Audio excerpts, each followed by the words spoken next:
شپه او ورځ یما لګیا وطن ته کار کړم، په اخلاص او سپېڅلتیا وطن ته کار کړم، په اخلاص او سپېڅلتیا وطن ته کار کړم.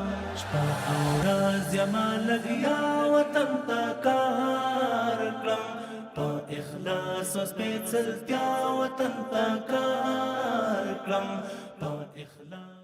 وزارت فواید عامه امارت اسلامی افغانستان به منظور ایجاد سهولت‌های بیشتر ترانسپورتی و حل مشکلات هموطنان عزیز سرک اتصالی قوشتیپه در زاب که 51 کیلومتر طول دارد به 3 بخش ایالات تقسیم نموده است که از ولسوالی قوشتیپه ولایت جوزجان الا ولسوالی در زاب امتداد می‌یابد که قرارداد اعمار و ساختمان آن میان وزارت فواید عامه و 3 شرکت ساختمانی و سرکسازی مختلف به ارزش بیش از 1.5 میلیارد افغانی صورت گرفته است و اکنون کار اعمار آن عملا جریان دارد. این پروژه به 3 بخش ایالات تقسیم گردیده است. کلات اول آن از ساحه نواباد الا ساحه تراغلی 19.8 کیلومتر طول دارد. در این بخش سرک کار اعمار 2 پایه پل و 26 پایه پلچک نیز شامل می باشد. لات دوم سرک اتصالی قوشتیپه در زاب از ساحه تراغلی الا ساحه شیربیک 17.4 کیلومتر طول دارد که در امتداد آن اعمار 54 پایه پلچک 1784 متر دیوار استنادی